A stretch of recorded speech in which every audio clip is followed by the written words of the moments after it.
Jessica Vaughn has taken a very close look at those numbers. She's at the Center for Immigration Studies. She joins us tonight. Jessica, give us a sense of how key chain migration, it's a phrase the left is saying we're not allowed to use anymore, but it's the phrase.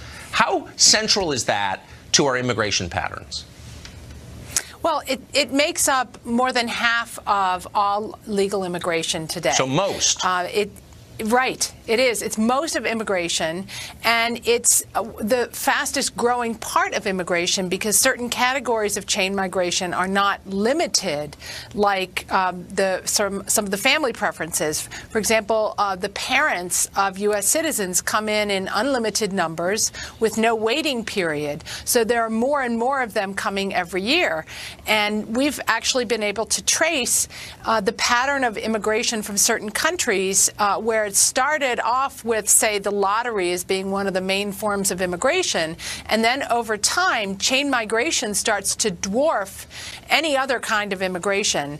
It's got a built-in momentum, and that's driving growth in our immigration system, and it's ensuring that the immigration flow that we get is basically the same kind of people who came before. We're letting yesterday's immigrants choose tomorrow's immigrants when it's based on chain migration. And that's not a logical way to run an immigration system. It sounds like we're not in control of it. Well, that's it. I mean, it doesn't sound by your description that the U.S. government, its citizens, are really in charge of who comes here because of chain migration. That's right. Immigrants are in charge of who comes through chain migration.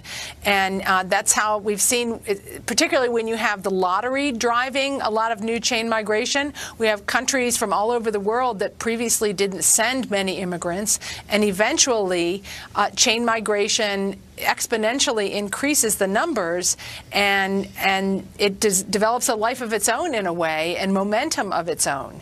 And that's why this is one of the key things that needs to be addressed if there's going to be an immigration bill, because if we do a DACA amnesty, the people who get that amnesty, whether it's the 700,000 people who now have DACA or the 3 million some who are part of certain other plans that have been proposed, like by Senator Durbin, their parents will qualify under our current system. And that's, at least going to probably double the size of the amnesty. That's unbelievable. And that's why chain migration is one of the 4 things that President Trump says has to be a part of a deal to offset the effects of any amnesty.